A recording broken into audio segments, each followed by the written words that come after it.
How many chuggas are in front of choo choo? Like 7? Chugga chugga chugga chugga chugga chugga chugga choo choo. Wait, maybe just 6? Yeah, I think 6 to 8? I think you're okay with 2, maybe 3, 6. Chugga chugga chugga choo choo. Oh That no, sounds no, weird. no. 2, 4, like all the evens. I think you're okay with. Chugga chugga choo choo. Chugga chugga chugga chugga chugga chugga chugga chugga choo choo.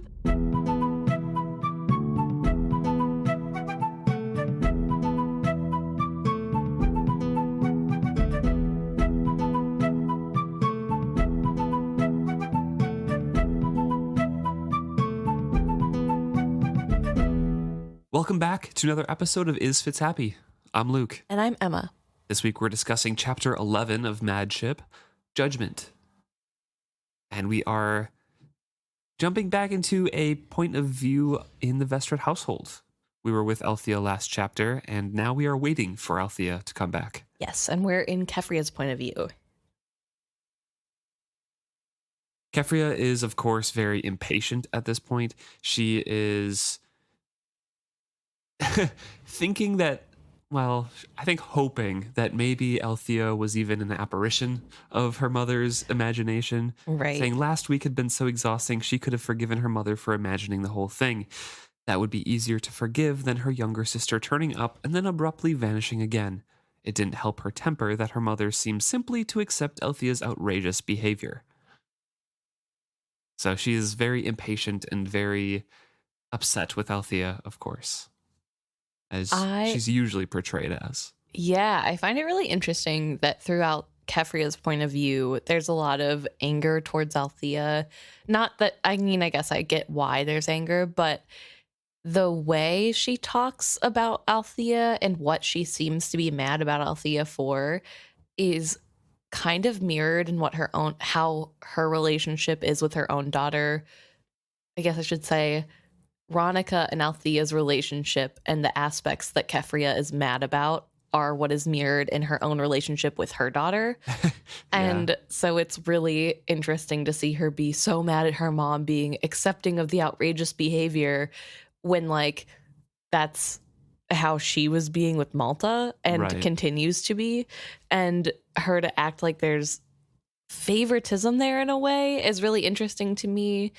I think it's not something that we've gotten a ton of look at here, especially because most of the time when favoritism is being thought of, it's from Althea's point of view, and she acknowledges that she got her dad's favoritism, but her mom, it favors Keffria. So to know that Keffria doesn't feel that way is really interesting, and reading it through that perspective really made me think about some things of like, who does Ronica actually favor?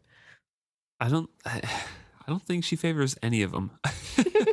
She equally finds them both incompetent. Yes. Actually, yes. For different reasons. But I guess, I mean, Althea is allowed to do what she wants in a way, and maybe Keffria felt as though she didn't have that same freedom given to her, even though she also got to do what she wanted. She just happened to want to do things that were a little bit more traditional. Right. And so, like, maybe she's not grasping that in and of itself is part of her favor, is that, like, they don't have to worry about her. But also it kind of stinks to be the sibling where your parents like, well, I didn't have to worry about parenting you. Still your kid. Still want to be parented.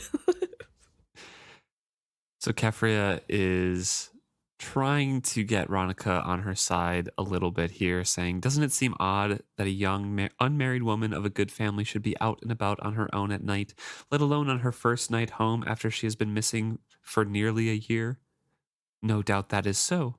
It seems very Althea to me, however. I've come to accept that I can't change her. And of course, Malta chimes in saying, no such leeway is allowed to me. I am scarcely allowed to walk around Bingtown by myself by day. That's true, Ronica Vestrit replied affably. Her needles ticked rhythmically against each other as she worked. She ignored Malta's noisy exhalation of frustration.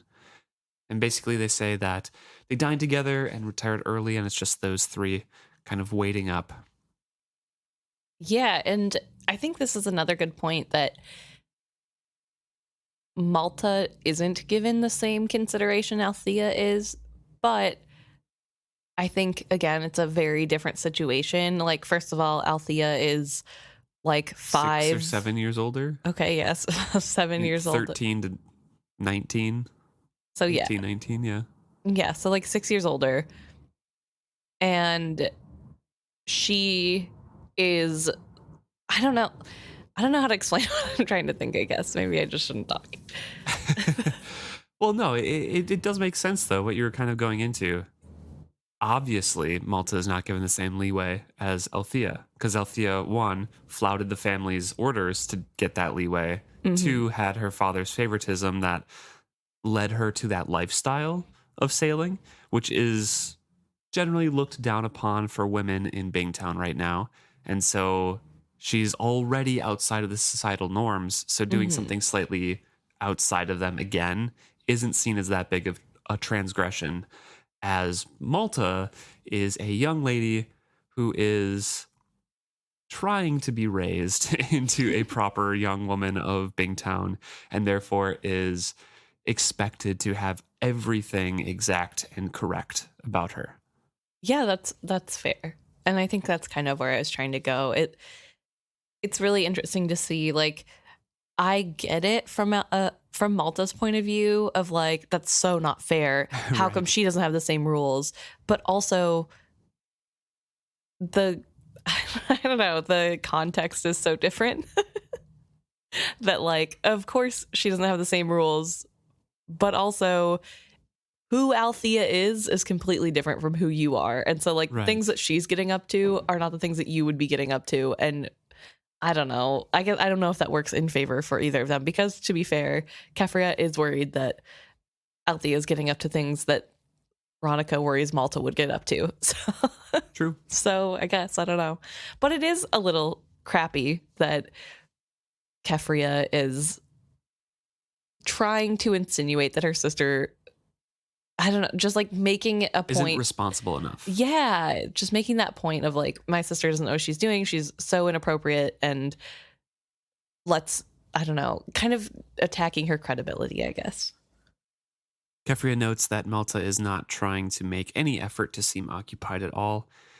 She is very morose after Devad's servants have left, and it has quieted down in the house after the week of festivities.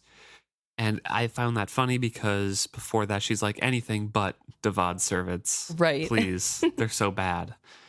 But ever since the last carriage had pulled away down the drive, the girl had a desolate look to her.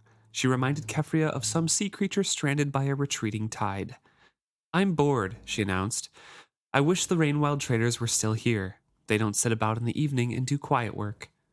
When they are at home, I am sure they do, Keffria countered firmly. No one has parties and games and music every night, Malta. You must not make that the basis for your relationship with Rain. And Malta goes into, well, if we have a home of our own and we do get together, then we will. We'll do all sorts of parties and things all the time. I already have a plan with Dello and I and Right. whatever. And Ronica's like, well, if you do get married, you're not going to be here. You're going to be in the Rain Wilds. And Malta blows up and says, why can't you let me have any sort of fun or imagination at all? Which, fair. She's a 13-year-old girl. Yeah. And Ronica's just kind of poo-pooing on everything. Right. And Malta does say, no matter what I say, you always try to say something to make it not so. I think you just want me to be unhappy forever. The fault is not with what I say, but in the silly fancies you spin to start. And then Keffria has to cut her off and say, Try to be the peacemaker. yeah, like, if you start bickering, I'm going to lose what little patience I have left while we're sitting here waiting for my wonton sister. Like, and then we see like a little bit of growth from Ronica, because she says, I'm sorry.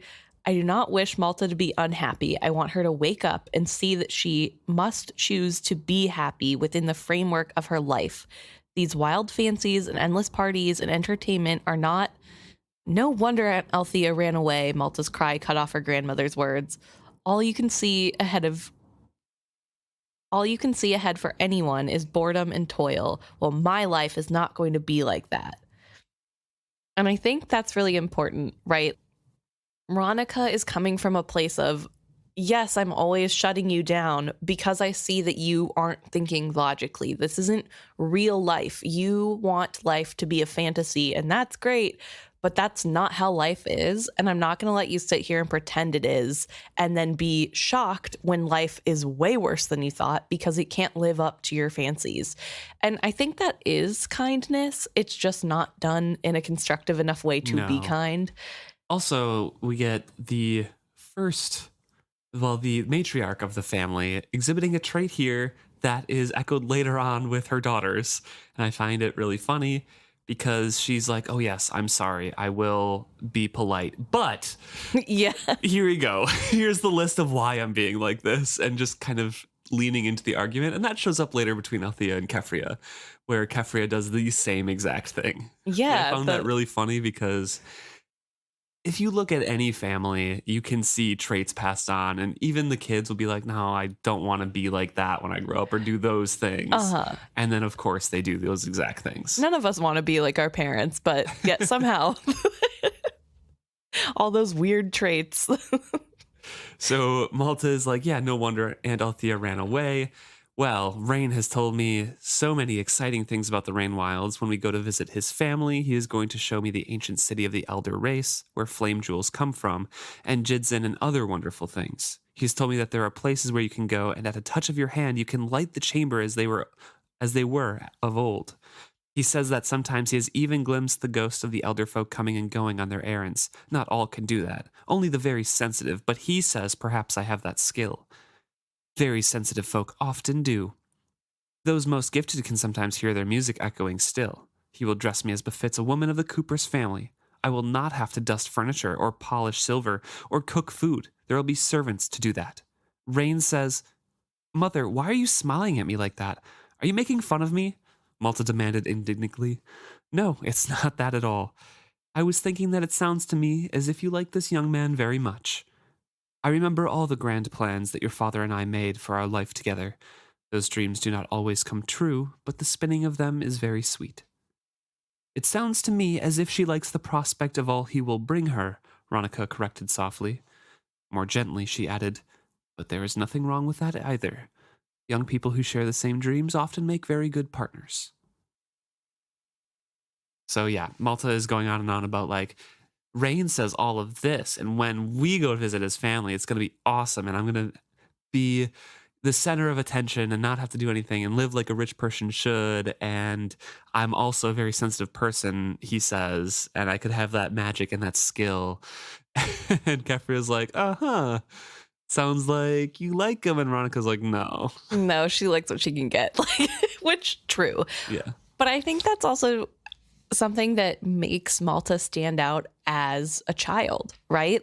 She believes all this stuff to be true. She is full of that wonder and the excitement of planning your future with somebody and making it like the most exciting version it could possibly be, and not understanding things like bills and chores Right. and household management that would have to go into this. And if they do have servants to do everything, probably she's going to be the one in charge, making sure they do what they have to do. So she still has to do stuff.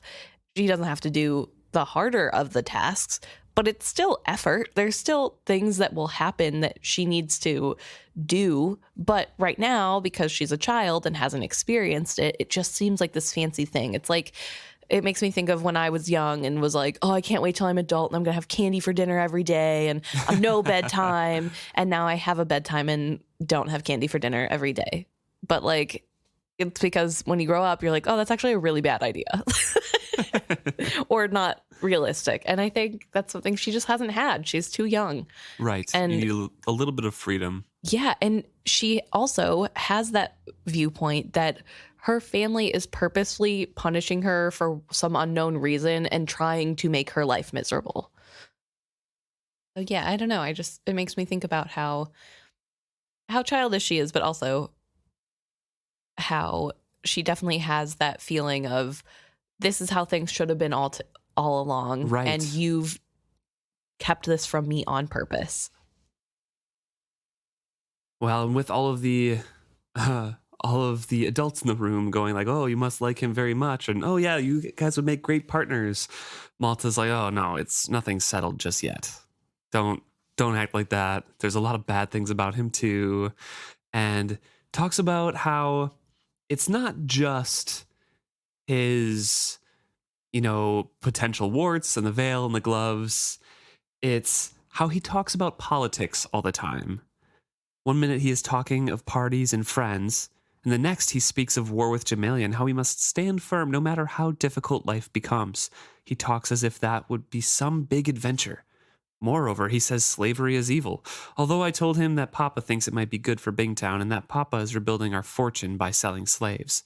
He dared to say that Papa would have to change his ways and see that slavery is wrong and bad for our economy too, and trade up the Rainwild River instead. And he also talks about having family and having children all the time. And when I said we must have a house in Bingtown as well as in the Rainwild so we can visit often and see my friends, he laughed. He says that once I see the wonders of his city, I will forget all about Bingtown, and that we will not have our own house, but only a set of rooms in the great house of the Cooper's family shares. So I am not at all certain that I will choose Rain. It sounds as if you two talked a great deal about your future together, Ronica ventured. He speaks as if it is all assured. When I tell him it is not, he smiles and asks why I love to torture him so. Are all men so obtuse? Every one of them that I've ever known, Ronica assured her complacently. Then, more seriously, she added, but if you have decided to deny his suit, then you must tell us so. The sooner the courtship is broken off, the least discomfort to both families. Oh, I haven't decided. Not really. It may take me a while. The room fell silent as Malta considered her prospects, and the two older women privately contemplated what her choices might mean to them. So, just as a backup reminder for anybody who forgot, Malta, when we saw from her point of view while she was talking with Rain, she is trying to wait out her father coming back because she thinks her father will be able to make the best choice. Right. And we also believe, the two of us, that she doesn't understand that she doesn't get anything if she says no to him, that she thinks she's getting stuff from this, and that like when he was promising her all these things and how their family's going to get a bunch of stuff from her, she wanted her father there to negotiate more things. But it didn't seem like she had a grasp that those things come with marriage and she has to marry him to get them. Right. And so hearing this and like seeing this, knowing that, it's really interesting to see all the hesitation and the pausing and the, no, I haven't decided or whatever, like, because she's waiting for her dad to tell her what to do. Yep. And get the most out of the deal. Yeah, which, as they've just told her, isn't the wisest thing to do, because if she decides not to go with it, it could, it's going to ruin relationships the longer she waits. Yep. But she's not thinking about that. And also to have her be so disinterested in politics and what's happening around her, it like really fits the character of, number one, that she's a child, but number two, that she's very self-centered, because why does it matter what's happening in Jamelia? Like, that has nothing to do with me, and you can't say slavery is bad. My dad is a slaver, so right. Like, no concept of what's going on in the world or why that might be important to her. And that's fair. I mean, she's 13, maybe almost 14 years old. There's nothing of interest there. Really? Yeah, true. It's Althea herself was not very interested in anything on shore, even with her father saying like, hey, yeah, you have to take an interest. Althea didn't really know until her father really died and she started paying attention. Yeah, no, definitely. And I mean, to be fair, it's not like when I was 13, I was like Googling the candidates in my country to like see who's running on what platform. I was just like, ooh, who cares? I don't know. Parties and friends. Yeah. So like, I get it. It's not necessarily a negative towards her at all. It's just a child. Yeah. I think it again just brings home she's a kid and hasn't really matured yet. So we jump over to Althea's point of view, and she is sitting across the table from Amber. She, Amber, and Jack were eating dinner and finishing it up. And Amber says, like, okay, maybe you should take a walk around, Jack. Like, let Althea and I talk. So she heads out, and they, as she's leaving, Jack's like, well, maybe you want to get some drinks out. It seems like a big talk might need some drinks. Yeah, drinking's way more fun. Do that, which, like, respect. And as Jack leaves, you know, we have Amber saying, now don't leave out the stuff where you think that you were bad or where you're embarrassed. I'm not trying to judge you. I just need all of the details. And Althea says, why are you asking this of me? To herself, she wondered why she was granting this to Amber. She still knew relatively little about the woman. Why was she favoring her with a detailed account of her travels and experiences since the last time she had seen her? Ah, well, I suppose that is a fair trade, considering all I've asked you. Amber took a breath as if putting her words in order.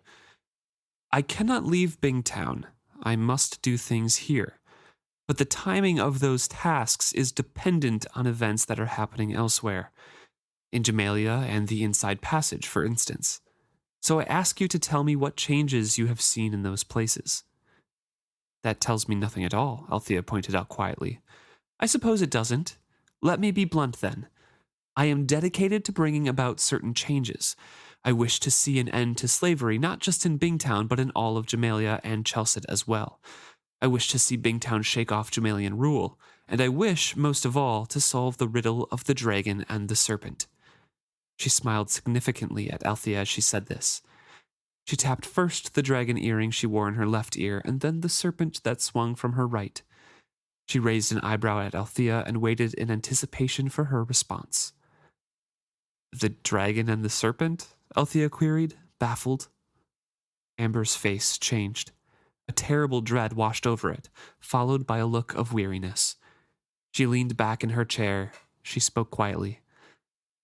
When I finally said that to you, you were supposed to leap to your feet and look startled, or perhaps shout, "Aha!" or shake your head in wonderment and then explain it all to me. The last thing I ever imagined you doing was sitting there being politely puzzled. Althea shrugged. Sorry. So Amber is, we've talked about this before, she's looking for the nine-fingered slave boy, right? Mm-hmm. And she didn't find him at all. She found Althea and has latched onto Althea. And is certain, as she says soon, certain that Althea is the one because Althea has come back to Bingtown. Amber sees her again and is just like, yes, this person is the one I'm supposed to be along with, right? And Amber is going in blind, just like the fool. Right. Doesn't really know. Thinks that they know stuff, but doesn't know the pieces to the puzzle at all. Yeah. So first I wanted to say that the description of Amber seeming to piece her words together or put her words in order felt so reminiscent of the fool. It just like feels like how Fitz describes the fool whenever the fool gets ready to say something important. And then the like cryptic talking, the not answering, it's so much like the fool. And I was like really drawn to that. Like obviously it's the same person, but just those characteristics as a rereader really standing out. But I do feel really bad, and I because I don't quite understand how the gift of prophecy works. I know that in the later books, in the final trilogy that we have at the moment with B, the fool can see the path people will take even if they're insignificant. And it's not clear if that's because he is just much older at that point and so can see better. I don't really know. But here in this, I think in this book, I specifically remember whenever we do get back to Wintro and like seeing Wintro, he and Althea look almost identical. They're very similar looking. They could be twins almost. They have similar builds. They have similar facial features. They look like each other. And so that makes me feel like in this book, Amber can see the nine-fingered slave boy, and that's why she's confusing Wintro with Althea. Yeah, maybe. But then like but wouldn't she be able then to see the whole path? I don't know. I don't get it. It's something that we don't have a solid answer to, I know, and it's like a nitpicky thing. It's a nebulous thing that Robin Hobb writes about, you know? Yeah, but it just doesn't... solid rules. Yeah, it doesn't feel like it has any rules, and that's really frustrating. So I don't know, because here there's an argument to be made that, like, there is some sort of sight, like actual vision, and that's why it's like maybe... And Winthrop and Althea are similar personality-wise, too, in a lot of ways, so...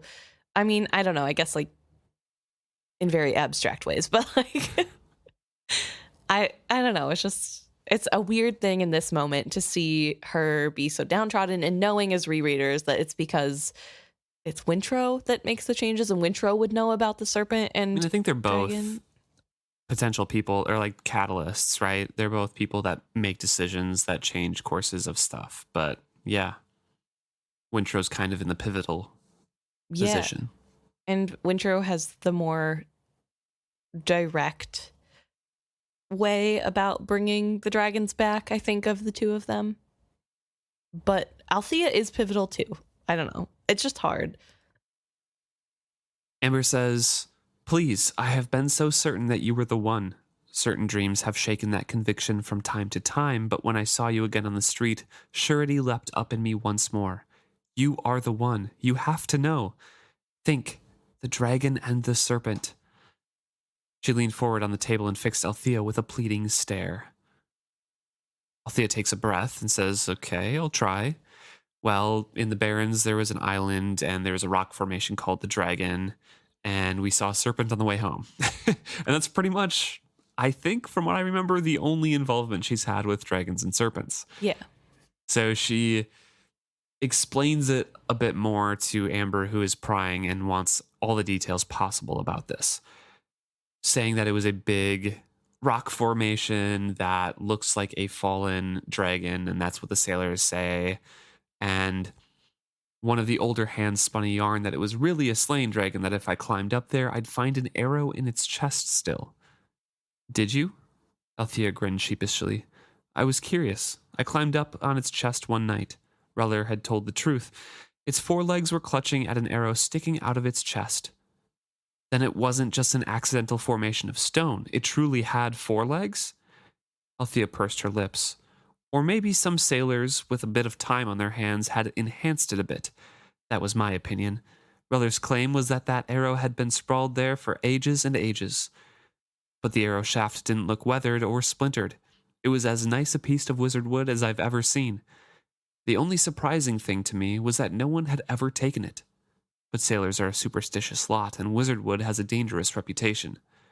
Amber sat as if transfixed. "The serpent," Althea began, but... "Hush!" Amber ordered her. "I need to think a moment. A wizard wood arrow. Is that what all of this has been about? A wizard wood arrow? Shot by whom? And when? Why?" Althea had no answer to any of that. Before I move on, because she just kind of briefly recounts the encounter with the serpent, this is an important section of the book, because this is what makes Amber and later Lord Golden give a wizard wood arrow to Swift, I believe, Byric's son, and kills the stone dragon that is on Eslevjal. This is where Beloved gets the inspiration to kill one of those stone creations, or a dragon in general. Yeah, definitely. It's definitely an important moment, but it also gives us a little bit of insight. It does leave me with a lot more questions. Like Amber says, who, where, when, why? Right. Did this happen after the calamity? Did this happen by a Rainwild trader? Whenever the original... No, I guess they wouldn't have been around. No. My guess, and probably... It's my guess, so I think it's probably right, is that it's from Claris, right? During the calamity, killed a lot of dragons and serpents. They were trying to bring about the end of dragons and kill all of them. And so they would kill any of the dragons that they could. But was it a real dragon? I think it's a stone dragon. Maybe. Quite possibly, yeah. So why would Claris kill a stone dragon? that's I don't flying know. around? Because they eventually lay down after there's not Was enough it the blood. Elderlings from Fights with the Elderlings? Yeah. I don't know. It makes me wonder if it happened during what's the king's name? Wisdom's time? Yeah, King Wisdom's time. Because this is like It's something that the sailors know well, right? Yeah, but it's very far away from the Six Duchies. Very far. Yeah. Maybe it got lost and Maybe. somebody shot it down with a... I don't know. Maybe there's a fallen temple there. I don't know. Or like, not temple, but like city. One of Elderling the... City. Yeah. Who knows? Hard to One of tell. those mysteries that we'll never know. True. I'm sure. So Amber fixates on that and doesn't have the same interest in the serpent story as she did with the Wizardwood Arrow, but is still curious about it and asks questions and agrees with Brashen's assertion that it is not a mere predatory attack, but a thinking creature bound on vengeance. At last, even Amber's questions seemed to run out. The flames in the grate had burned low. Althea returned from a trip to the back house to find Amber spilling the last of the brandy into 2 small glasses. Carved wooden holders, obviously the work of Amber's hands, twined ivy leaves around the glasses. "Let us drink," Amber proposed, "to all that is right with the world, to friendship and good brandy." Althea lifted her glass but could not think of anything to add to the toast. "The Vivacia?" Amber suggested. "I wish her well, but until her decks are under my feet again, she is tangled with all that is most wrong in my world." "To Grag Tanira?" Amber proposed facetiously. "That is also too complicated." Amber grinned broadly. "To Brash and Trell." Althea groaned and shook her head, but Amber raised her glass anyway. "Here's to irresponsible men who give in to their passions." She drained off her brandy, "so women can claim it was none of their doing." This last she uttered just as Althea had given in and was tossing her brandy down. She choked and sputtered. "Amber, that's not fair. He took advantage of me." "Did he?" "I told you," Althea replied stubbornly. Actually, she had told Amber very little, other than to admit with a shrug that it had happened. At the time, Amber had let it pass, with but a raised eyebrow. Now she met Althea's glare with a steady gaze and a small, knowing smile. Althea took a breath. "I had been drinking, and drugged beer at that, and I'd taken a good blow to the head. Then he gave me some of his Sindon, and I was cold and wet and exhausted." "All of that was true of Brashen as well. I'm not finding fault, Althea. I don't think either of you needs to make excuses for what happened. I think you shared what you each needed most: warmth, friendship, release, acknowledgement."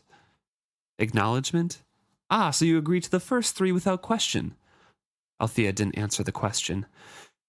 "Talking to you is a balancing act," she complained. Then, "Acknowledgement of what?" she demanded. "Of who you are. What you are." Amber's voice was soft, almost gentle. "So you think I'm a slut, too?" The effort at putting humor in her voice fell flat. Amber considered her for a moment. "I think you know what you are. You don't need my opinion. All you have to do is look at your daydreams. Have you ever fancied yourself settled down, a wife and mother? Ever wondered what it will be like to carry a babe within you? Do you dream of taking care of your wee ones while awaiting your husband's return from sea?" "Only in my worst nightmares," Althea heard herself admit with a laugh. "So, if you never truly expect yourself to be a settled wife, do you expect that you will live all your life knowing nothing of men?" "I hadn't given much thought to it." Amber says there's a part of you that thinks of little else did you but care to admit it. You simply don't want to accept the responsibility for it. You'd like to pretend it was just something that happens to you, something a man tricked you into doing. Come on, the tide is coming up. I want you to meet somebody. Yeah, so I think this is a really interesting passage. I want to say nice, but I don't know if I fully think it's nice. I don't know. It's nice in that it gives Althea what she needs somebody, especially like a female presence, telling her that it's fine for her to think about sex, it's fine for her to have sex, and why does it matter what other people think if you are doing what's best for you? It's your Right. life. Like, I think that's really important, and I like that message. I think it's such a weird, I don't know. It's something that Amber is doing that Althea was grateful for Ophelia doing before. Yes. Calling you out. Having a mature friend that is there to support you, but also can call you out when you're being obstinate about things. And yes, it is very confrontational in the way that Amber does it, but it is something that Althea needs to hear. She's so attached to that label, to anything intimate like that, and has so much baggage that comes with it, that having someone like Amber point out that it's not just something done to you. You can make these decisions yourself, and that's totally fine, is something she does need to hear, like you said. Yeah. And that's important for her to grow later, but Right. Althea, I don't know if she's in the best place to accept that. Right. And yeah, I think giving Althea her agency back is really good, and like letting her know that she does have control over her own agency, and there's nothing inherently wrong. It's not a man's thing to want sex. It's just a human thing, and you're just human, and that's fine. I don't know, but it is also hard. I feel like I might be reading a little too much into this, or like reading it a little weird because of how weird the Fool was about Fitz sleeping with Starling. Yeah. Where like, I don't know. And I guess like Fool was also younger when that happened. And it was a different circumstance. There's like a lot different, but I feel like I didn't love how Fool reacted to Starling sleeping with Fitz. Yeah, I don't trust the Fool's opinion or Beloved's opinion about Fitz with anybody else. Yeah. Like that, That's just fair. don't. But I think it's too colored. Yeah, but I think part of that, though, knowing that this is Beloved, knowing how Beloved reacted to a different woman doing the same thing, it is like coloring how I read this experience, which should just be nice. But like, Beloved doesn't necessarily have a nice track record, and people change. There's growth that happens for sure. It's fine. I'm sure they've matured more, but it's, I don't, there's just a little something weird about it. Although I do like, I like and dislike when Althea is like, so you think I'm a slut too? There's no backtracking. There's no like, oh, I'm so sorry, that's not what I meant, or like care given there. But like, I don't love that there's no care given there at the same time. I don't know. I'm really picky. It's whatever. And it's nitpicky, but I don't know. I just like, something about it reads a little off, but only because of the context I'm bringing in from Beloved's. Yeah. Like, I don't think the first time I read this through, I read this poorly in any sense, or like thought it was weird. The Fool didn't really like slut shame Starling or anything. No. Just said be careful around Starling, because I don't think they just didn't like each other. Yeah. Right? So, and I think that's partially because of jealousy around Fitz, and also because Starling was so pushy about who the Fool was. Right. And like, and their privacy, and that's a huge thing for them. So yeah, it's a little bit colored. Yeah, it's definitely different. But like I said, I do think it was an important conversation to have. I don't love that Althea's character is trying to make this like a, well, I was taken advantage of because I regret it sort of thing, because I think that's a trope that's overplayed, and I don't love giving that credence, I guess, or like, and I mean, I'm sure it happens in real world where people feel that way, but like, I think there's a different conversation happening of like, I feel guilty for enjoying that could have been explored, and I don't love that instead it was like, Althea decided that she's going to frame it to everybody else that she was taken advantage of. Well, she didn't frame it to everybody else. Remember, she didn't even say anything about it to Amber. Right. But like, well, she did just say something about it to Amber. Well, just now when Amber pried into it, right? But the first time she was recounting it, she didn't. I think it's a defense mechanism. I agree that it's not like the proper route to take for her.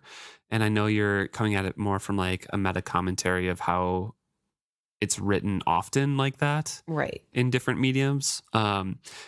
But in the story specifically, I think she is feeling guilty for enjoying it and is scared about the agency that Amber is offering her. Yeah. Right. If it was her choice to enjoy it, she made the choice to do it. And therefore, that's a scary thing. Like, why would I like Brashen?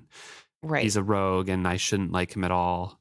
And she has spent the better part of 6 months convincing herself that she needs to forget him.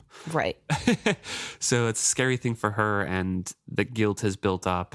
And I don't know. It's a delicate point in Althea's psyche and her memories that needed to be brought up, but also Althea doesn't react to it internally well either. Right. Yeah, no, definitely. It's very uncomfortable with the situation. Yeah.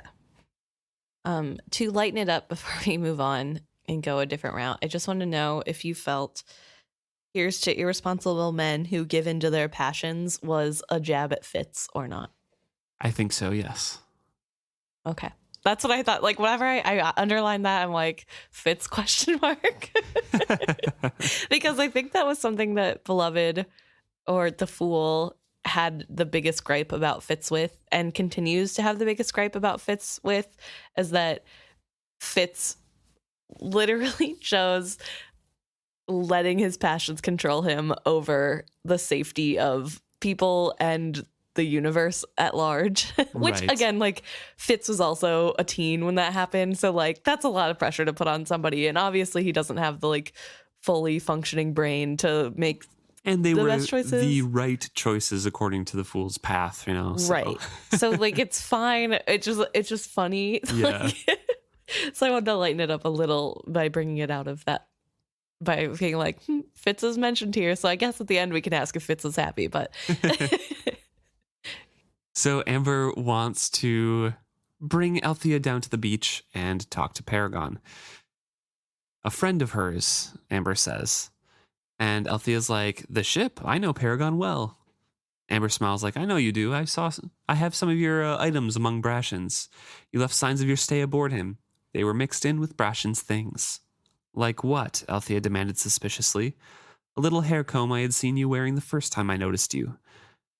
It was left perched on a window ledge as if you had stood there to fix your hair and then forgotten it.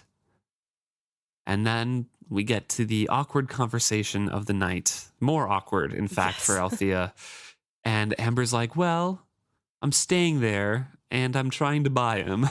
Yeah, so there is the curiosity from Althea's point of view of, why do you know Paragon? Why are you going to visit Paragon? And that's when Amber reveals, I'm trying to buy Paragon, which is crazy, right? Like, especially for somebody coming back after a year that hasn't seen or heard about these dealings. Right. And she doesn't know that Paragon is for sale by the Ludlucks right now. And that if Amber doesn't get him, then the new traders do. So it's hard because I get where Althea's coming from, but the fact that this is somebody that she's friends with and trusted enough to talk about her sex life with, the second it comes to old trader business, the line is drawn. Right. That's my business, not yours. Mm-hmm. So definitely something that is ingrained in society, even to Althea, who is apart from it. Live ships especially are very much part of her wheelhouse, though. Yeah. And she becomes outraged instantly, saying like the Ludlucks cannot sell their live ship no matter how he has disgraced himself. Is there a law against it then? Amber's voice was inquisitive, nothing more. No, but there is tradition. And Amber says many of Bingtown's most venerated traditions are giving way before the onslaught of the new traders. It is not publicly noised about, but anyone in Bingtown who cares about such things knows that the Paragon is up for sale, and that bids from new traders are being considered. Althea is silent for a while and then says, if the Ludluck family is forced to sell Paragon, they will sell him to other old traders, not a newcomer like you. I wondered if you would point that out, Amber replied in a conversationally even voice. She lifted the bar on the back door and opened it. Coming? I don't know.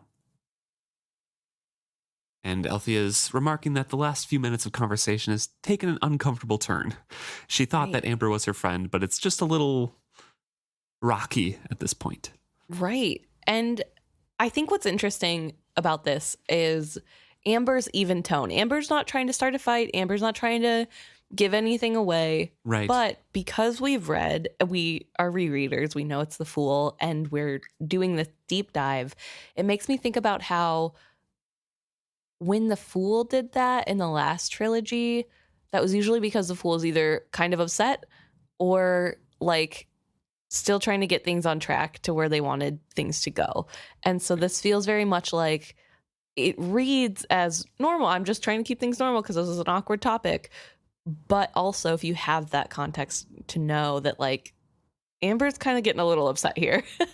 Well, Althea kind of gets a hint that Amber might have engineered this conversation, steered it this way, in fact, to get a read on Althea a bit. Was she trying to test their friendship, or was there some larger agenda behind her needling? She chose her words carefully. So that kind of, yes, she's asking herself those questions, but that kind of hints to the reader of, again, this is the Fool, hint, hint. And if you pick that up, this is a hint to the reader that, yes, this is Amber trying to get a point across about certain things, bring up topics. I don't think you are less or not as good as I am simply because I am trader born and you are not. Some things are the sole province of the Bingtown Traders, and we guard those things jealously. Our live ships are very special. We feel the need to protect them. It would be hard to make an outsider understand all that our live ships are to us. It is always difficult to explain that which you don't understand yourself, Amber retorted quietly. Althea, this idea has to break through, not just to you, but to all of the Bingtown Traders. To survive, you will have to change. You will have to decide what things are most important to you and preserve those things. You must accept the allies who share those values and not be so suspicious of them. Above all, you must relinquish your claims to things that don't belong to you. Things that don't belong even to the Rainwild Traders, but are the rightful heritage of all. What do you know of the Rainwild Traders? Althea demanded. She peered at Amber in the dimness of the alley. Precious little. Your close-mouthed Bingtown traditions have seen to that. I suspect they plunder the cities of the Elderlings of their treasures and claim that ancient magic as their own. Bingtown and the Bingtown Traders act as a shield to conceal a people unknown to the rest of the world. Those people delve deep into secrets they cannot grasp. They dismantle the hard-won knowledge of another folk and time and market it as amusing trinkets. I suspect they destroy as much as they pilfer. Come on. She's right. Yeah, this is something that we kind of talked about whenever we were talking about the city and Treehog when we were in Rain's mom's, Janie's perspective. When she's talking to Rain about it. Yeah, in the thing. And we were talking about why the lights weren't working as well anymore and how it has to be something to do with them taking the magic out, right? And here Amber is guessing the same thing as us. And so it kind of feels nice that maybe we're correct, but also really interesting to get that point of view of just because you found it doesn't mean it's yours to take. Right. And this is something that really stood out to me because I'm in the middle of taking classes about this exactly for museum and heritage studies. And hey, by the way, do you want to go to the British Museum sometime? Or yeah, definitely. Don't check my pockets on the way out. No, but it's really interesting, this idea that is gaining more popularity in the museum sector as a whole, that whenever you take things away from their place that they were found, you're destroying as much as you're preserving, and you take it out of its context, and there's things that you'll never learn again because you've done that. And so it's really interesting to see that in this book. Obviously, I don't think Robin Hobb is took any classes on Right. archaeology or museum studies or anything, but it is really funny to see what I've been reading in textbooks mimicked here in this thought of, why do you think you are inherently the owner of this just Right. because you found it first? Why do you think that I'm the outsider in this situation and that you aren't also an outsider to this magic? And I think that's really important for Amber to bring up. And I think that's important for Althea and the Bingtown Traders to think about, that they don't really know how it works either. And It's not really getting through to Althea, though. no, At this point, it she isn't. remains quiet throughout that whole thing. Then Amber laughed. You see, you will not even tell me if my deductions are correct. Those things are Bingtown Trader business. One doesn't discuss it with outsiders. Althea heard the coldness in her voice, but could not repent it. And they walked on in silence for a while, and she thinks, like, I was valuing this friendship with Amber, and I don't want it to end, but I don't know what I can do to salvage it at this point. Right. It's so interesting because in Althea's mind, they can't be friends anymore because Amber's prying into this business. She needs to be Secret cut things, off. yeah. She needs to be cut out. There's no more friendship to be had. And because she won't give Amber the knowledge, obviously Amber's not going to want to be her friend anymore either. Because Right. like there's this weird sense of, oh, I finally found where I belong and I'm cutting that off because what's more important is keeping the secrets of this group that I belong in, that I believe inherently is better than other people for no reason other than the fact that we were born into this family. Right. And not really dissecting why she feels that way or why, like really thinking about why she would be deserving at all. And I don't know, I like how this is done, because if you're a first time reader and you haven't picked out that Amber is a fool yet, it's really hard to tell what's going on. And is Amber going to drop her? Is this too big of an argument? Is this something that they won't be able to see behind or get behind, get over? And instead, Amber keeps going. Mm-hmm. She's not ending this friendship. This wasn't the end. This is just things for her to think about later, because clearly it's not getting through now. That doesn't mean it won't eventually and won't later when she thinks on this again. So she continues and talks about Jamelia and the satrap and implores Althea to understand this. And we get quite a bit about Satrap Cosgo's youth in this paragraph here. She says that Jamelia is corrupted. The satrap will cede you to Chalcid or sell you to the new traders without even a moment of consideration. He doesn't care, Althea. Not about his honor or his ancestors' pledge or the people of Bingtown. He doesn't even care about the citizens of Jamelia. He is so engrossed in himself, he cannot perceive anything except as it relates to him. Amber shook her head, and Althea thought she sensed a deep sadness. He comes to power too young and unschooled. He had great promise and much talent. His father took joy in his potential, and he charmed his teachers. No one wished to daunt that inquisitive spirit. He was allowed complete freedom in his explorations. No discipline was imposed on him. For a time, it was like watching an extravagant blossom unfold. She paused as if remembering a better time. She went on with a sigh. But nothing thrives without limits. At first, the court was amused when he discovered the pleasures of the flesh and indulged in them. Characteristically, he set out to explore them all. Everyone supposed it was but a stage of his growth. It wasn't. It was the end of his growth. Mired in pleasure, lost in all but the titillation of his own senses, he became ever more self-centered. Ambitious people saw it as a path to the future satrap's favor. They began to supply his desire. The unscrupulous saw it as a pathway to power. They taught him exotic new pleasures, ones they alone could supply. When his father died abruptly and he was catapulted into power, the strings of the puppet were already fixed. Since then, they have only become more confining.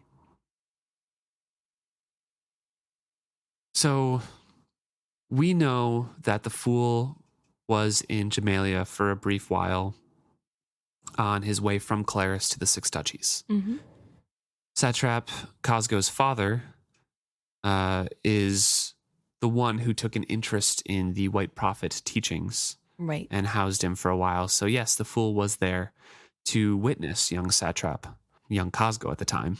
Yeah, weird to grow think up. about. Yeah. And he was a very intelligent child and very inquisitive and could have been a great ruler, but wasn't allowed any discipline and therefore stopped growing. And now the fool, or Amber, knows what will happen and knows what Satrap Cosgo is like. Right. And Well, is trying to tell Althea, like, you cannot appeal to Satrap Cosgo's senses and make him adhere to the previous treaty. You can't. You have to do something else. right. Yeah, and this is also something that we see mirrored in Regal, right? Yeah. So there's that double exposure of how this goes, that once somebody has been fully taken over by addiction and isn't actively trying to fight the addiction and is letting others control them to keep the addiction up, there isn't a lot that you can do for them, to reach them, to get them to want to change things. And so it's a fool's hope to think that if you go and you speak about honor to the satrap, he's going to respect that. He's going to come to his senses and be like, oh, you're right. I've been silly. Let me just undo all that. No, it's a new time is dawning, and you either have to grow and change or you will be lost to time. And those are the options. There's nothing else. Yeah. Amber says that Bingtown must find its own allies, and not just the newcomers who share Bingtown's ideals, but the slaves brought here against their will, and any others who share Bingtown's enemies. The Rainwild traders must also step out from the shadows, not only to assert their rights, but also to take responsibility for what they do. Althea stops, turns to Amber and says, I need to go home to my family. All of what you say speaks to me, not only of Bingtown, but of my family's predicament. Amber releases her arm and says, if I have made you see that those two things are connected, I have not wasted my time this evening. Another time you will come to Paragon with me, and you will help me convince him that he must support my efforts to buy him. First, I will have to convince myself of that, Althea cautioned her. She took satisfaction in knowing that Paragon had had the good sense to resist Amber's efforts. As much as she liked her, there had to be a better buyer for the Paragon than she. Althea added that to her list of concerns. She would discuss it with Greg and his father when next she saw them. And Amber says goodbye, saying, you will be convinced. Visit me when you can. Until then, be aware and consider all that troubles Bingtown. Notice all that seems wrong to you, even that which does not seem to involve you.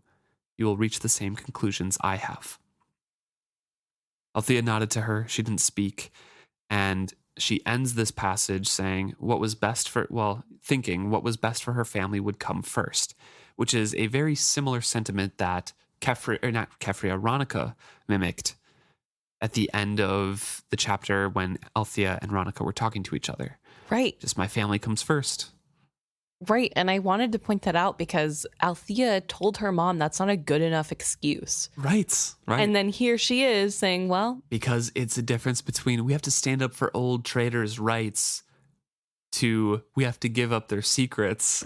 well, it's not even giving up the secrets, right? Like, you can sell the ship to Amber and not give her any information about how it works or what to do. You know what I mean? Like, that's not a secret given away. People know the ships exist. Right. Just like the metaphorical difference between the two, or not metaphorical really, but the difference between the two is that one involves propping up the old Bingtown traders, and one is setting them in a different path. I would argue that one involves Althea directly and the other does not. Ah, interesting. Because what happens to the Ludlucks isn't going to affect Althea one way or the other. Yeah. I mean, it'd be bad if the old traders get access to the Rainwild, but like, what does she care ultimately? Like, why would it matter to her? That's why she's like, oh, what happens to my family comes first. Like, That's fair. that's why she cares about slavery and the Chalced ships in the harbor and paying those taxes, because it directly affects her and her ship soon. But this doesn't affect her, so why would she think on that? Just like Ronica can say, well, I'm not in charge of the ship. The slaves don't affect me. Right. You know, if it's profitable, doesn't affect me one way or the other. So I don't know. It is like mother, like daughter. Oh, all the families alike. Yes, but it is frustrating because it's like, you're so close to getting it. Oh my God, please just like move that other inch to get it all the way. I don't know. Well, we jump over into Malta's head, where they are still waiting for Althea. Right. And Malta says, are we going to sit up all night? And she notes that her mother's pretty mild in responding, saying like, well, I am. And if you want to, you can as well. Or you can go to bed if you would like. I do want to ask, what day is this chapter taking place in? Like, did she see her mom yesterday, or is this supposed to be the same day? It's the same day, but it might be past midnight. So the next day, technically. Okay, well, that's not what I was asking, but thank you. You were. Well, I mean... okay, that technicality in this is not what I was asking. I was trying to ask, is this the night of the day she's supposed to come home, or is this the night of the day where I'm trying to explain it's confusing. this. I know it may less than probably 10, 12 hours. Althea was at her house for the first time delivering a message to her mother. So that happened in the morning? Ish. Why were afternoon? Okay, but that's what like, why would they be having a big party with food in the morning? I guess in the afternoon. It was probably afternoon. But Althea says, I'm going to be gone tonight, all night. Yeah, I'll be back before the morning, she says. Okay. So she is back before the morning. It's the middle of the night right now. That's why Malta's like, are we going to stay up all night? Asking, like, when is Althea coming? Because this is boring. And Malta continues to her mother, not addressing Ronica, who is also in the room, but saying, I thought you told me that grandmother would start treating me more like an adult if I acted like one. She kept an eye on her grandmother as she said this, and saw the small flicker of her eyes that said her barb had struck. It was time the old woman realized that she and her mother did talk together about such things. I think if you are both going to stay up and talk to Aunt Althea when she gets home, I should too. Like, girl, you're the one who said you want to go to bed. Right, like, I know. Nobody told you to go to bed. It wasn't like your grandma said, you should go to bed now. You said, are we waiting up all night? And your mom said, yeah, we are. If you want to go to bed, you can. And you're like, grandma isn't treating me like an adult. What? From where? Where is this coming from? Pulling it out of thin air. It's Malta. She's a magician. True, when it comes to ways to like hurt people on purpose maliciously. She's like, let me just pull something out of the air that's going to be mean for no reason, out of context. But also the fact that she thinks her barb landed because her grandma looked at her. Like, I'm sure the look her grandma gave her was are you kidding me right now? When have you acted like an adult? Not you're talking to your mom without me there? Oh my Crazy. gosh. Like, girl, what do you think they do when you're not around? It's human nature. They know. So Malta sits back, very pleased with herself, and very pleased after what a wonderful week it was, you know? She is tired, but she's thinking back about all of the things that she accomplished. How she was toying with Rain the whole time, and flirting with him, and making bold comments, and making him flush, and then looking over to see Sir Wintrell, being very angry at the party. Right. She was so excited that she convinced everybody to let her friends come see. And it is exactly the way she hoped it would be. She was the center of attention. She directed a conversation with Rain to make a bold statement saying, well, he finished up a comment saying, I have promised my mother that this courtship will be proper. Did you? Do you tell me that to make me feel safe, or just to discourage me from attempting any impropriety? She had let a tiny smile curl her mouth and lifted one brow. It was an expression often practiced in her mirror. A slight movement of the lace over his face told her she had scored. That quick little intake of breath said he was both shocked and delighted at her boldness. But even better, past his shoulder, she glimpsed the dark scowl on Sir Wintrell's face. She had given a throaty little trill of laughter, contriving that her whole attention seemed focused on Rain as she watched for Serwyn's reaction. Serwyn had snatched up a bottle of wine from a passing servant's tray and refilled his own glass. He was far too well-bred to slam the bottle down on the table at his elbow, but it had made an audible thud. Dello had leaned over to rebuke him, but he had brushed his sister's remark away. What had he thought then? That he had been too timid in his suit? That he had missed his opportunity to have such a rare creature as Malta Haven smile at him like that? Malta certainly hoped so. She thought of the simmering tension between the two men, and a shiver ran over her. She was so glad she had been able to talk to her mother and to the farewell party before Rain left. And she says that she had begged them to introduce her friends to Rain, and one and all the girls had been eaten up with jealousy to see her pampered so. So she got her wish. She had a bunch of small trinkets, as she said, that are like gorgeous jewelry, obviously, Right. from a very rich family, showing off to her friends. Trying to act like, oh, this is nothing, which is even funnier because it's not like her friends don't know she's poor. Right. You know what I mean? know. Like, it's not like they can't see coming up the garden that everything is being... Yeah, but they're all girls too, and they all do Yeah. the same thing, I think. Fair enough. Which It's isn't just- fair, but like, that's how she portrays her friends. Yeah, but like, you'd think as catty as they all seem, one of them would make some comment to ruin it. Be Right. Like, well, he's a warty dude, so have fun. Who cares?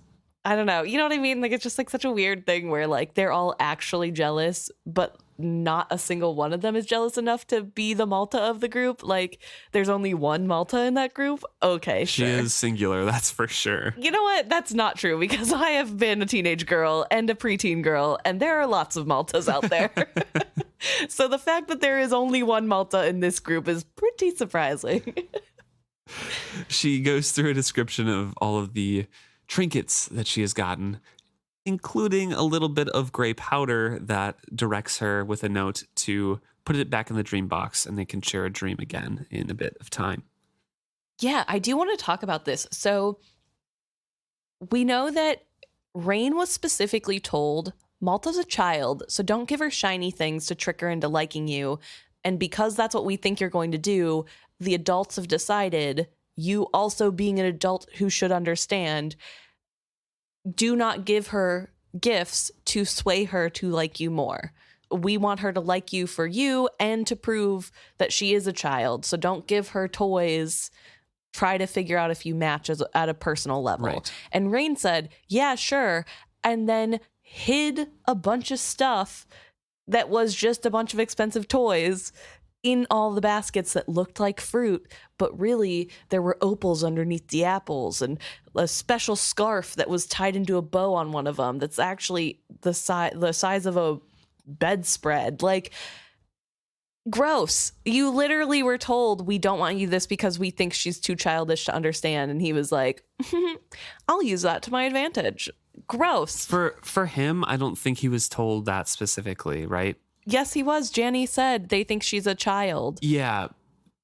That's framed from Janie's point of view, who also doesn't think Malta is too little. Right. So this is from his point of view, he shared a dream with Malta already. And in his eyes, because if Malta was any sort of logical, she would see that that was an intimate thing that they shared already. Right. Would be like, okay, yeah, we are like promised and we do match well together. We're probably going to be wed or betrothed or whatever. And Janie's like, yeah, they maybe promised because they think she's a small girl. And he's like, no, she's a woman. You'll see or whatever. So he thinks it's already won and is trying to get around these in a way that, yes, he's not trying to win Malta because he thinks he's already won her. But also, like, then why go against what her family is asking of you? It's not a big ask. Because he's a boy in love. Okay. And he's a rich boy in love. He's a man in love, first of all. Second of all, mentally, he's kind of a boy. I don't know. He's lost in his own sauce there. It just like makes me so mad because I don't know. I already said we're not talking about how icky it is anymore. We've done it. We know. We all know. We're all on the same page. It's not great. Yep. It's frustrating that he cannot even follow basic rules, and it is kind of working. And like, you have to think that he knows on some level that he's not going to be able to get Malta to pick him unless he has cool things to give her. Because like, why wouldn't you want to prove that she loves you for who you are, not just what you can bring her? And tell everybody, see, she is a woman and she can appreciate who I am, not just what I have. And instead you're like, yeah, she is a woman who likes me for me. So I'm rewarding that with giving her a bunch of little trinkets that I was told not to do and giving her a bunch of riches. What's so wrong with that? Like, because that is weird behavior. It's just weird. And clearly he knows on some level she doesn't like him. It just doesn't make sense to me. Like, in what world? I don't know. I just don't like the match anyway. At this point in time, it's icky. So I'm being overly critical, I'm sure. So she gets a bunch of those little trinkets snuck in with the innocuous gifts of fruit and flowers. And she gets a little dream box powder. And then when Dello asks her what the dream box does, she had turned aside and managed to blush. It would not be proper to speak of them, she had whispered breathily. No sooner had they returned to the festivities than Dello excused herself. A short time later, Malta saw in her excited conversation with Kitten. The gossip had spread swiftly as a rising tide after that. Malta had seen it engulf Serwyn. She had refused to meet his eyes today, save for one glance. He had not hesitated to let her see the heartbreak in his gaze. She had sent him a stricken look of appeal. After that, she had feigned ignoring him. Enwrapped in Rain's conversation, she had left it to her mother to make her farewells to the departing guests. It was so delicious to wonder what Serwyn would do next. Why does this work? Like, first of all, why does Serwyn suddenly have this like huge crush on Malta? You know what I mean? Like, he saw her dressed as a woman at the traders' ball or whatever. But like, is she that pretty? Not that I'm saying that she isn't or whatever, but she clearly doesn't have the personality. I don't know. Maybe we talked about this already. She can make the personality out of thin air when she wants to. Fair. Maybe, I don't know if we talked about this on the podcast or outside of the podcast, but I guess technically, like, there was conversations being had where she was meeting up secretly with him before she was not allowed to leave the house because she was caught meeting Serwyn Trell and his sister out in the town. So like, they just happened to run into each other at the market and things like that. Yeah. So like, maybe something happened then, and that's why he now has like this huge crush on her and can't believe that she's almost betrothed to somebody else. But we see it from Brashen's point of view later on when Malta's trying to seduce him, or at least lay the wiles on him a little bit.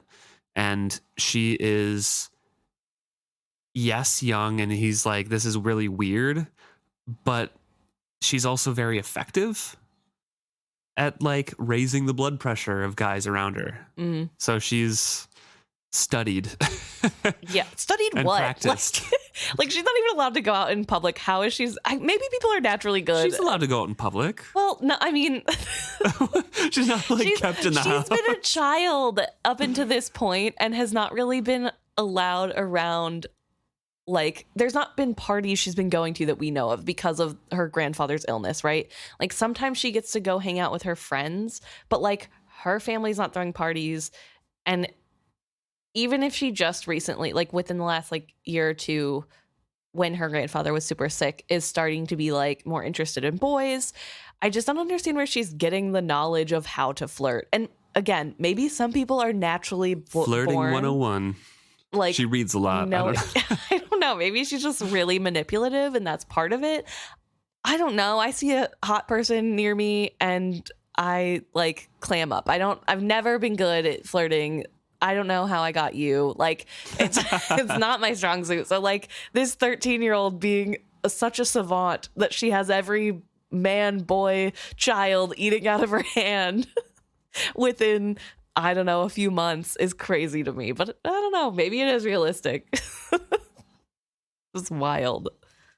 So she's thinking on that past week, and then all of a sudden there is a noise of a door being opened. And Ronica's like, oh, I left it open for her, left it unlatched, so they know Althea is coming in. They're getting to their feet, and before they could move, a man entered the room. Keffria gave a gasp and stepped back in horror. I'm home, Althea announced. She took off the ragged coat she was wearing and smiled at them all. Her hair was disgusting, bound flat to her head, and then swinging behind her in a boy's plait. The skin of her face was red and wind-chapped. She strode into the room and held her hands out to the fire as if she were perfectly at home here. She smelled of tar, oakum, and beer. God of fishes, Keffria said, startling them all with the coarseness of the oath. She shook her head as she stared in dismay at her sister. Althea, how can you do this to us? How could you do this to yourself? Have you no pride, no care at all for your family name? She sat down heavily in her chair. First, who's the god of fishes? El? So they do know about. They probably know about him, and maybe that's why the swear words are so coarse and rough, you know? Sailor Town. Yeah, or maybe it's just something that sailors say and they don't really know where it comes from. I don't know. It's just a thought that I had because, like, Sa is, from what we know, the only deity. It doesn't. El is just another face of Sa. Well, you know? yeah, but I don't know. Just weird. Like, we've heard Sa's beard, and we've heard true. Like, I don't know, El's knees. I don't know. El's knees. That's the El's knees. I feel like there's another one that is either about El or Ida. Ida's, I don't know, whatever. So this one's new, so it's just like, oh, it's a different god. But maybe it's just Saw/El. Probably from sailors because they're a sailing family, I would guess. Just a funny thing, especially because religion is kind of an important topic in this book. Yeah. But also, this is the exact response Althea was ready for whenever she met her mother earlier. And her mom, unfazed. She saw her earlier already. But like, still kind of unfazed when she saw her earlier. True. It was just like, I can't believe you didn't tell me you were okay. Like, no mention of the outfit. Yeah. But here Keffria is bewildered. Althea retorts, don't worry about it. No one who saw me recognized me. Looks around. You've moved Father's desk, she accused them all. The light is better by the window, Grandmother said mildly. The older I get, the harder it is to see fine lettering. It takes me 4 or 5 efforts to thread a needle now. Althea started to speak, then stopped. Her features changed slightly.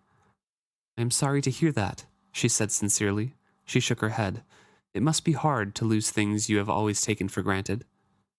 Malta was trying to watch them all at once. She saw her mother fold her lips tightly and guessed she was angered at how her complaint had been ignored. In contrast, Grandmother met Althea's eyes without anger, only a grave sadness. Malta ventured a move. You can't know that no one recognized you. All you know is that no one showed that they had recognized you. Perhaps they were too ashamed for you to react. For an instant, Althea looked shocked that Malta had spoken at all. She narrowed her eyes. I think you should remember your manners when you speak to your elders, Malta. When I was your age, I was not encouraged to speak out of turn when adults were conversing. It was like a spark to a well-laid tinder. Malta's mother surged to her feet and stepped between them. When you were Malta's age, as I recall clearly, you were a barefoot hoyden climbing around in the ship's rigging and conversing freely with all kinds of people, and sometimes doing more than conversing. Althea's face paled, making the smudges on it stand out more clearly. Malta smelled a secret there. Her mother knew something about Aunt Althea, something dirty. Secrets were power. This is so stupid because, like, even if Althea was allowed to be barefoot on the ship, she had to wear a dress as soon as they got into port and still act like a lady. Yeah. So that's a dumb argument. Well, when you were Malta's age, you were on a ship. Like, okay, and still wasn't back talking your elders. period. Like, sit down, Keffria. You have nothing. Oh, it makes me so angry. Whatever. I'm not gonna let Malta get to me. It's fine. Okay. Although you don't think Althea kind of had attitude when she got back from her ship? To her mom. Yeah, but exactly. Like, That's what I'm saying. That's what I'm saying. this isn't, it's not the same situation. It's not the same situation. Like, right. So Malta's looking for those secrets. She wants to get that power, that knowledge. right. But also, like, Keffria, take a chill pill. Keffria just is looking for reasons to hate Althea and be mad, Yeah. right? Like, clearly. Yeah, she is. And I get it. A lot has happened. Left us alone here. Which, like, what was she supposed to do? You were literally like, your life that you, as you know it, is completely changed, and I stole it all from you and gave it to my husband who you hate. And I'm going to make you live under my charity. And if you don't do what I say, I'm taking away the allowance. Like, yeah, she left. Like, I'm trying to be sympathetic to Keffria here, but at the same time, on what leg does Keffria have to stand? Because she's the villain here. She is in the wrong. She created this hostile situation and backed the hostile situation in which Althea fled from at the first place. And so for her to, like, sit here and be trying to pick a fight with Althea, trying to make Althea the bad guy, not trying to be accepting and, like, at least my sister's alive, instead just nitpicking every little thing. Yeah. It's like, what ground does she have to stand on? Obviously it's stemming from a history of them not getting along, right? I get it. But also on a more broader sense, like, Keffria is a woman and a mother and in her, mid-30s, maybe early 40s, somewhere in that age range, and should be able to handle talking to Althea with a little bit more grace and calm, especially because she's able to do that with her own daughter. Right. I don't know. And I get it. It's different when it's your sibling, and especially when there's dynamics there that are at play. But, like, you took everything from her and you're giving her no sympathy. It's a little bit weird. I don't get it. Ronica, of course, stands up in between the two of them and says, "Stop it.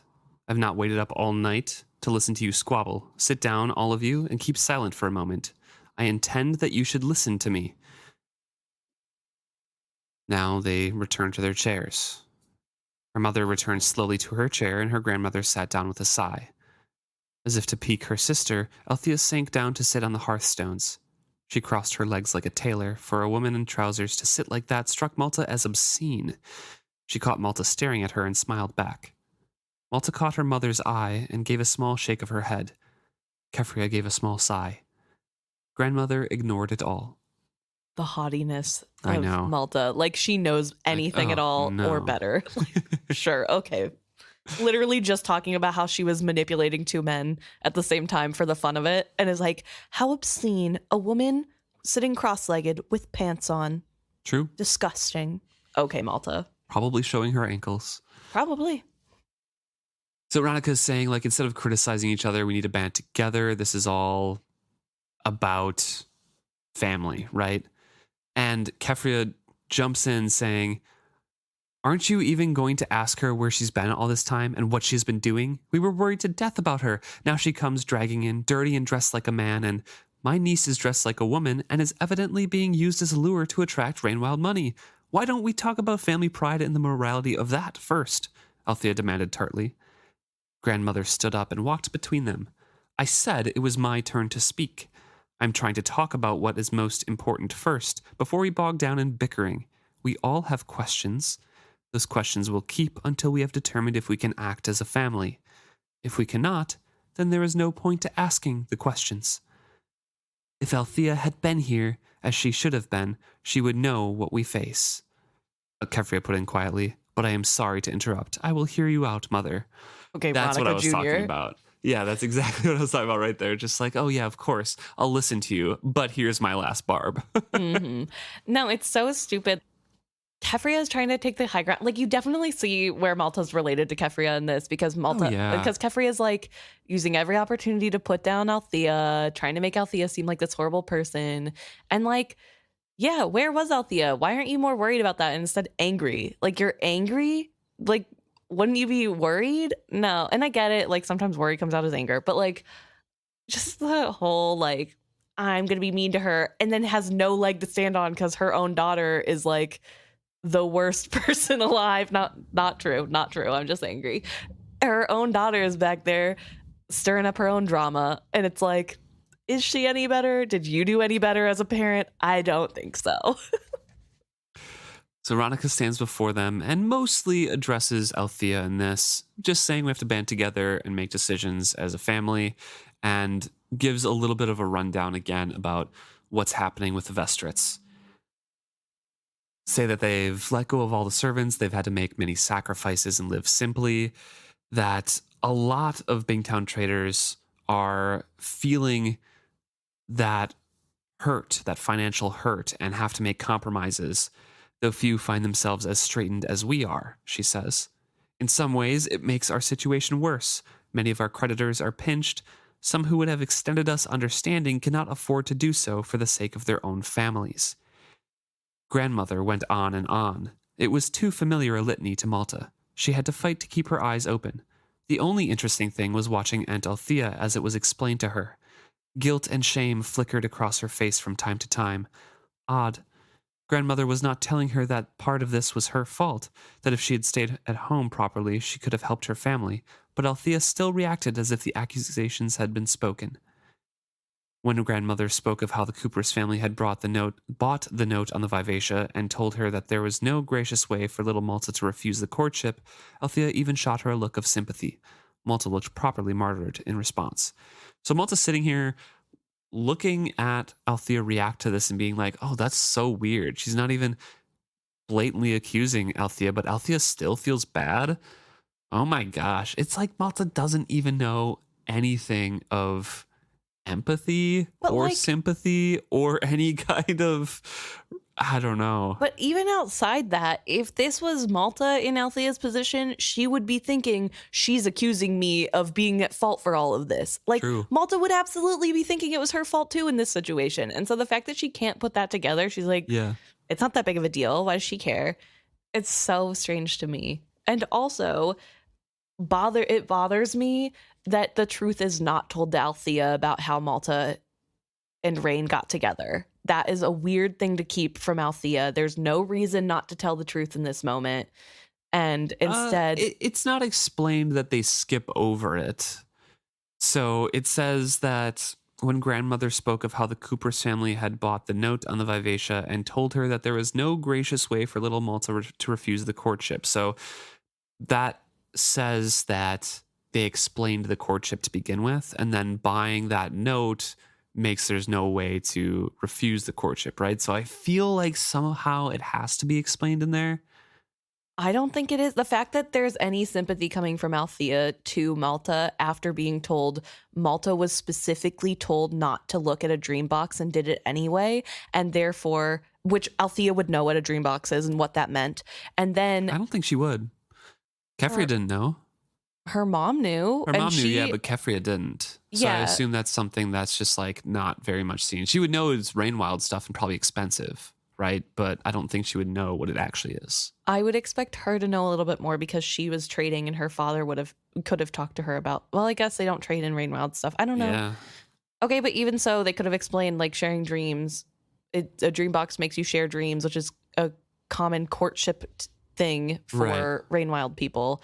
And like after Malta did that against our warnings and did it secretly, and they don't believe us that she's not a child anymore, sort of deal. Like, well, the way that everything's being explained here, I feel like they did explain the situations, but left out a lot of the accusations because Ronica doesn't want anybody to fight and bicker. And even though she's not very familial or maternal in any sense of the word, and doesn't like Malta that much, I feel like in recounting the situations of how they got to this point, she wouldn't lay blame or blame everything on Malta, right? So I feel like the situation was explained, but probably like Malta caught Rain's eye and then whatever. Right, which would be leaving out portions. You just want Malta to be blamed for everything. No, like I just don't see how there could be sympathy if it's explained that she did something she was not supposed to do by accepting the courtship herself, and then they bought the Like, you don't think Althea could find sympathy for her being in an almost arranged and forced courtship? I feel like she could. it was a easily. choice Malta made. Kind of. And I get that she's a child. Like, again, we're not going down that route. She is a child. She didn't understand. I still think she could find sympathy for her because that is an untenable position, especially if they bought the live ship's note, right? Like the ownership of it. Because it's a horrible move by the Kupris family. They strong arm you into being courted. Like, hey, yeah, it's just such a bad situation for someone to be in. Anyone, even if it was Althea, if it wasn't a child making the decision, if she did do something and shared a dream and be like, oh yeah, now maybe I'll court this man. And then you find out that they hold your debt over your family and you're like, oh, well, I'm forced to court this man now. It's not even my decision anymore. I still think that there's some sympathy to be found in that. I don't disagree on that point, but I think in the way it's provided, it feels as though the sympathy is coming from the fact that Ronica is making it seem like it was completely out of Malta's control. There's nothing they could have done. Okay. Like, and that's like, yes, there is sympathy to be had. And it is really crappy that the Kupris family did what they did. But like, in explaining what happened, I don't know. Maybe I'm just too close to the Malta situation. No, I think it's just two different ways of reading into what Ronica would be explaining, right? And what Althea is reacting to. Because your way is just looking at it more of like there's not enough details for Althea to know that Malta instigated a lot of the situation. Right. And me, it's being Althea's finding sympathy even with knowing that. And it's not really explained in the paragraph, so I think we both can be correct in our reading of it. It's just something that will never be known. Yeah, no. But I definitely, like, the way I read it, I guess, like you said, it can be read multiple ways. The way I read it is like... It was skimmed over. Yeah, Ronica's like skimming over the bad stuff, which I feel like makes sense of what Ronica would do. Because like you said, she's trying to like keep the peace. She doesn't want there to be fights. But in doing that, it's not giving the whole picture to Althea. And also like... Is that important right now, though? From Ronica's point of view, like in the situations now? I mean, I don't know how to answer this without being an asshole. Or sorry, a butthole. Like, see, I don't think it is important at this point. If you're coming into the story right now, you need to know how they got to this point. But that context has already passed. I feel like the immaturity of Malta is an important factor of this story that needs to be explained to Althea. And I get that maybe it can't be done in front of Malta because Malta's going to throw a little fit because she's a child and doesn't get it. But like, I think Althea knows too, though. Well, yeah, but like, does she? Like, maybe she's like, oh, wow, she's so mature yeah. If she doesn't know how conniving Malta can be, and last time she saw Malta was just a child. You know, like she bought Malta a doll for the last time she was going to see her. Like she doesn't know who Malta is now that she's an adult. She doesn't know that she's a really good manipulator and she lies about everything at every chance. I feel like that is a really important thing to let Althea in on. And there are ways to do that without in front of Malta without being like, Malta is a bad person and you need to like be on the lookout for that. Like there are ways adults talk. Yeah. You know, between the lines. And the reaction from... Does Ronica know that Althea has matured enough to know that, though, and to pick up on those things? Because the last time that Ronica really saw her, she was throwing a tantrum about not getting her exact way when her father just died. So, like, there's layers to it, you know? I totally agree with you that there are ways to do that, and maybe that context is important for Althea to know. But at this point, I think I'm going to stick with Ronica's just trying to smooth everything and come in together because her goal in this passage, and as she relates and says over and over, is to come together as a family, right? Right. So I think that's kind of what she's going for, and I think is trying to skip all of the bad stuff. Yeah. And I guess, like you said, how important is it on the grand scheme?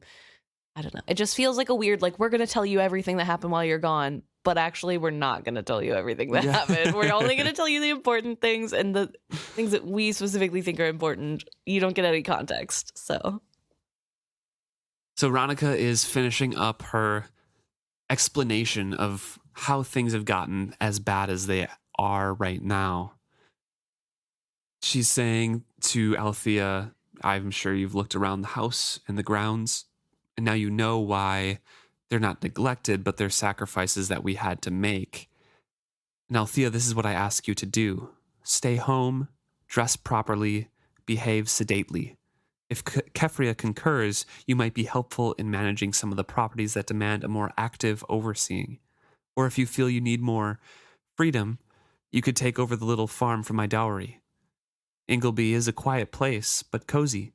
It could benefit from someone taking an interest in it. You might find it satisfying to make a project of it and see what you could... Mother, that is not why I came home. Althea sounded almost sad. I don't want a toy or a project, nor do I wish to shame my family. I have come home to assist, but it will be in what I do best. Althea looked past grandmother and locked eyes with her sister. Keffria, you know the Vivacia should have been mine. You have always known that.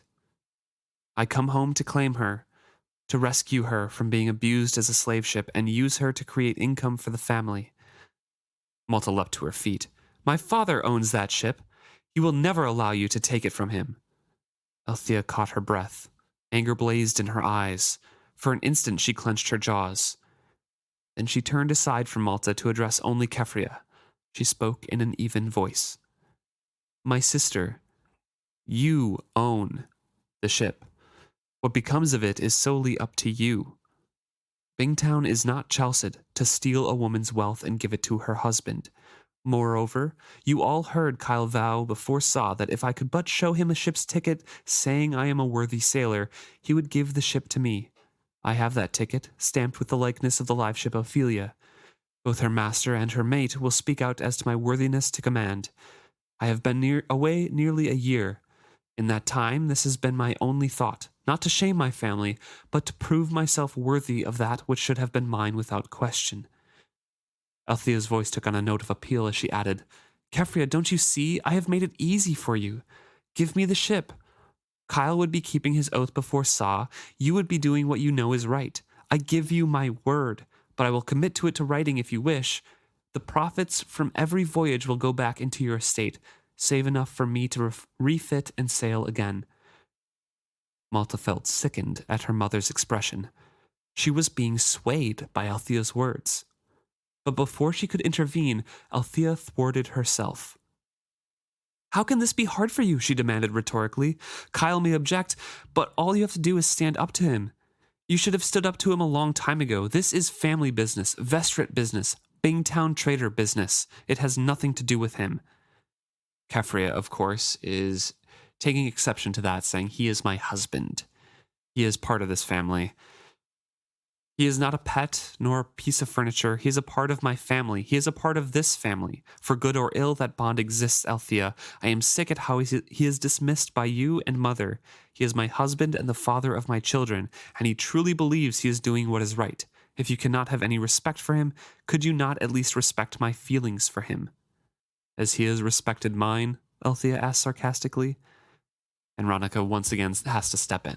Right. It's so hard. So like Althea is doing such a good job of being really even, saying, you know, like, I'm just proving I had to go away to take Kyle up on his offer. That's all I'm doing. That's what you're doing. Mm-hmm. You're being good to Saw. You're doing the right thing. And I'm guaranteeing that you get all the money. So there is no worry there that I am not responsible enough, or I'm going to just flee with the ship. Like, we're still a united front. We're still a family. And then she loses patience. Because Keffria isn't saying anything and is immediately like, Kyle's the worst.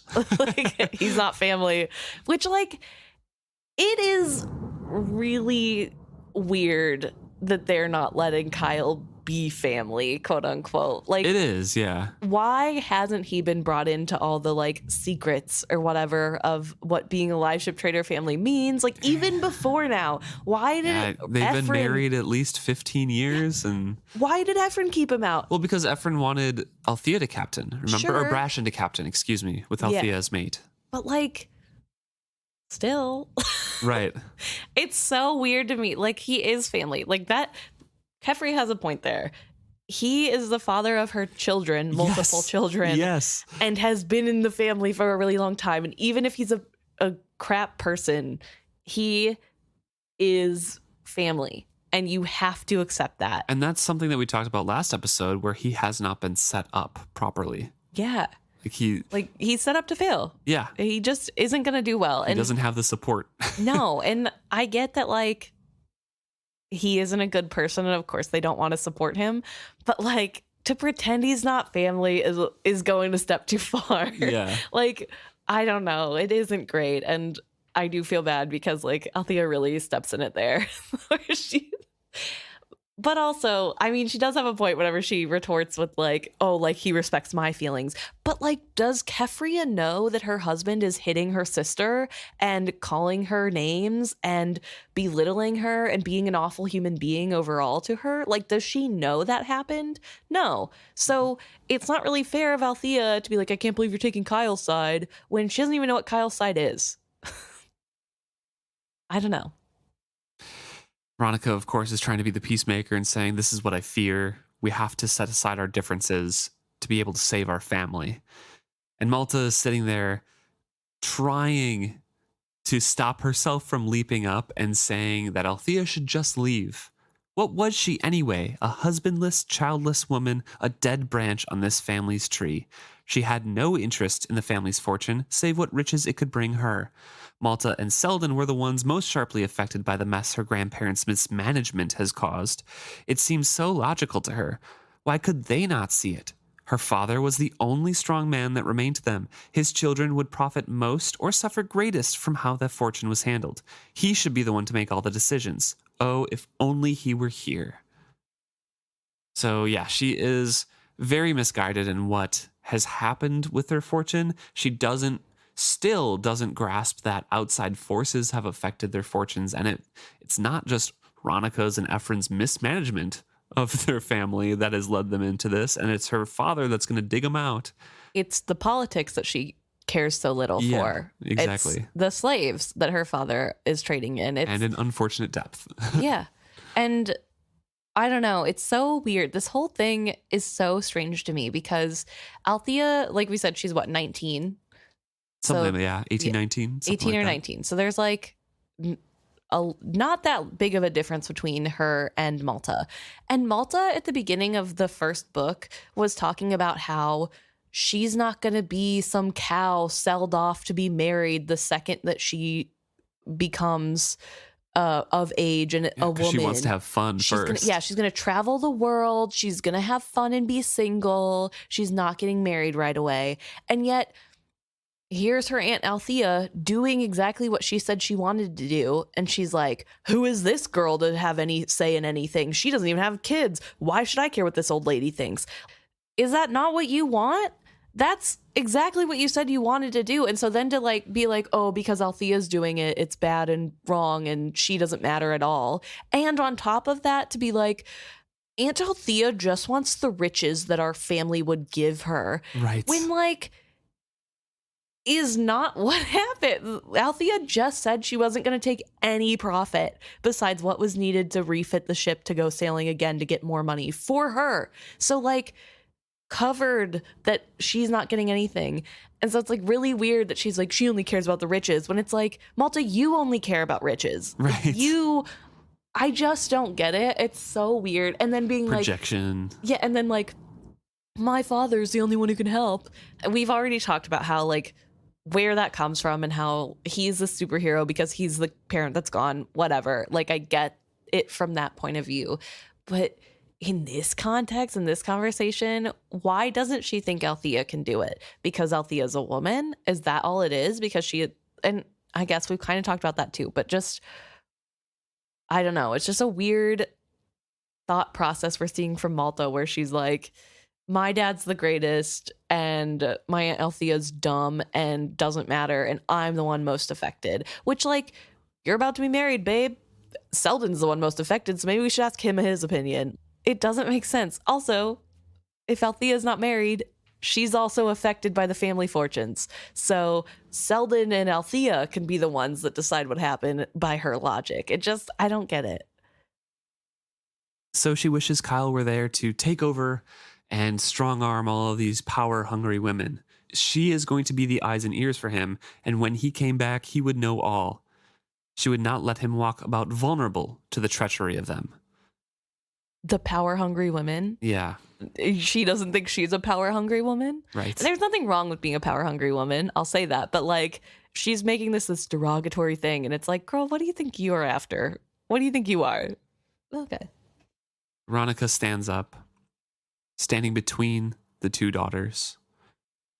Slowly, silently, she extended a hand to each of them. Neither daughter was eager, each reluctantly took her hand. "This is what I ask of you," she said quietly. "For now, let our quarrels remain within our walls. Outwardly, let us act as one. Althea, Keffria, no action can be taken as regards the Vivacia until she returns to port. Let us, until then, do what we have not done for years. Let us live as a family in one house, putting all our efforts to our mutual good. You are not so different from one another as you believe. I think that once you have seen what your united strength can do, you will have no wish to oppose each other. You have taken opposite positions, but there are many possible compromises. Once you have come to know one another again, you may be more open to them." The power her grandmother exerted over her daughters was almost palpable. A silence filled the room. Malta could almost feel them struggle to refuse. Neither would look at each other or their mother. Nevertheless, as the silence lengthened, first Althea and then Keffria lifted her eyes to the other. Malta clenched her hands into fists as their eyes met, and something passed between them. What was it? A memory of long ago accord? An acknowledgement of duty to their family? Whatever it was, it bridged the gulf between them. There were no smiles, but the stubbornness faded from their mouths and eyes. Keffria lifted a traitorous hand toward her sister. Althea reached in surrender to take it. Grandmother heaved a vast sigh of relief. They closed the circle of family. No one save Malta marked that she was excluded from it. Coldness burned inside her as Ronica promised them. "You will not be sorry you tried, I promise you that." Malta is trying to keep her own promises. Malta showed her bitter smile only to the dying fire. She had her own promises to keep. Okay, Malta, first of all, the only reason you're not part of this is because you have continuously excluded yourself from that. Right. Second of all, also, they're the only two who needed to be bridged. yeah. Also, like, this is a different generational thing happening. You're fine to be outside of it. And if you wanted to be part of it, you could be part of it. You are actively, like, she's the one sitting here being like, they're not part of my family and they're just strong, power hungry women that are trying to take over what my dad has and rightfully owns. I don't care. I hate them. And then being like, oh, they're not including me in their little family circle. That's not fair. You're not including them in your family circle, Malta. Oh, yeah. This is an interesting chapter because we get three different perspectives.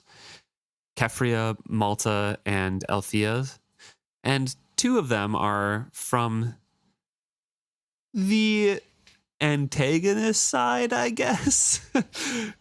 I mean, Keffria is on the Vestrit side, but also, is she? I would say in this situation, Keffria is an antagonist because she is in the wrong. I don't know, maybe that's not very objective, but that's my opinion. Right, yeah, So, we're just going to stick with that.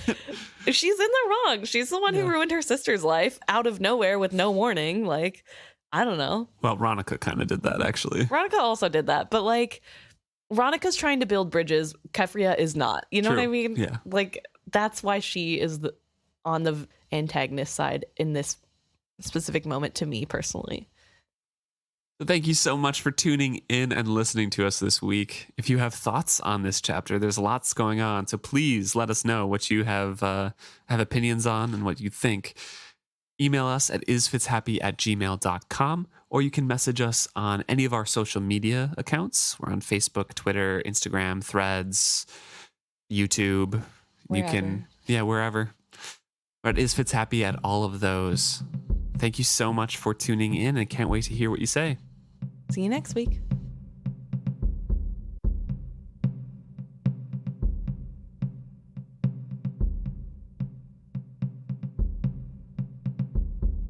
So we just have a little short talk, I guess, hopefully, today. Just one reader comment that we were going to talk about, and it comes from listener Melissa, who emailed us to talk about how slavery is handled by Hobb in the books. Yeah, there's a kind of dynamic that Melissa comments on here that is really interesting that she points out, and I see it once she did point it out. It is kind of... It kind of ties into our discussion on how Bingtown traders view themselves as superior as well. Right. In a lot of ways. And it's how even though they condemn slavery, with the slightest hardship that they experience, they resort to using that because it will make their lives easier. Right. And specifically, Melissa talks about the Vestrit family and how hypocritical it is. They talk, like, Ronica talks about how she's so against slavery and slavery is bad, and Vivacia is part of the family and she's a family member. And yet the second that there's hardship on them, well, maybe it is okay that brand new baby Vivacia has to house slaves on board her at the detriment to her mental health, because... And she doesn't get a choice. And she's treated no better than a slave, and that she gets no choice and has to do this work for the family for free. And it doesn't really matter how much pain and suffering that's going to cause Vivacia, because the family needs it. They're going to fail without this. There's no other possible way. Right. So I guess it just has to happen. And only really Althea has any compunction against that. Yeah. But Althea also knows firsthand how live ships work with, like, emotion sharing and how sensitive they are. And everybody else is like, yeah, she's family, I guess, but whatever, we need the money. And then also talk about how it's only when Ronica has nothing that she goes back to her morals and goes back to thinking, to standing up against what's wrong. Yeah. Because there's nothing else to lose. And that's kind of also bad. Yeah, just pointing out the hypocritical parts of them. And that's how it really springs up. And it is a good, character moment, but it doesn't mean that any of them are good people. Right. Yeah, no, I think it was really good to highlight the hypocrisy of it all, of we care about, things, we have morals and standards because we're good people, but those morals and standards can be bent if we're personally facing hardship, and we don't want to be doing that anymore. Yeah. Melissa also kind of relates that to a problem in the real world. Right. With homelessness. People without homes are kind of looked down upon, and she says in here that there is an unspoken agreement, in a sense, that we should distance ourselves and ignore their plight because somehow maybe they deserve it? Or is it just better you than me?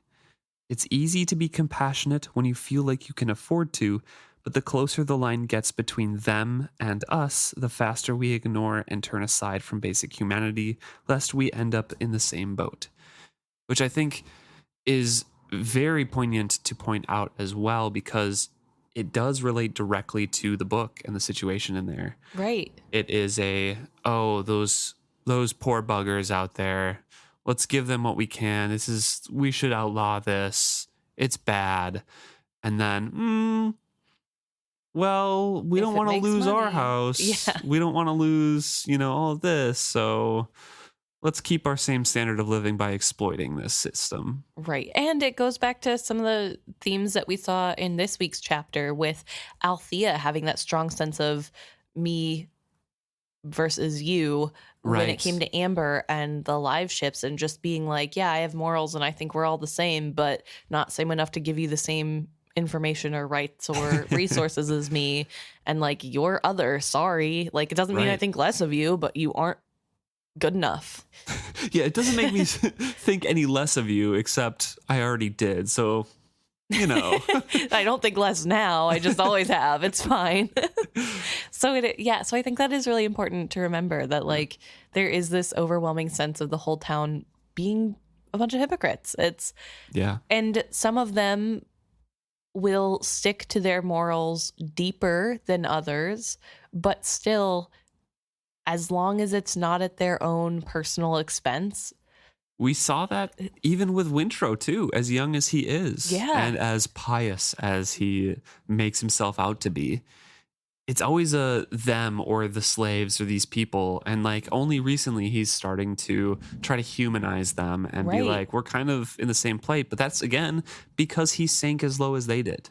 Right. Yeah, just that sense of it's only when there's nothing left to lose that the people are able to have compassion again, which is Right. kind of sad. And you want better from these characters, but I unfortunately, mean, you want better from people in real life, too. Yeah. I want better for myself. But like, yeah, I don't know. I think we all It's a human trait, I guess. fall into that trope sometimes. Yeah. So yeah, thank you, Melissa, so much for bringing that to our attention. I think it's a really important theme and a really important thing to put in everyone's minds as we go forward in reading this, and to remember that even though they're trying to be good, there is still that hypocrisy underlaying it, and really they are only as good as their position allows. So thank you so much for bringing that to our attention, and thank you to everyone who writes in. We're looking forward to hearing from you guys next week.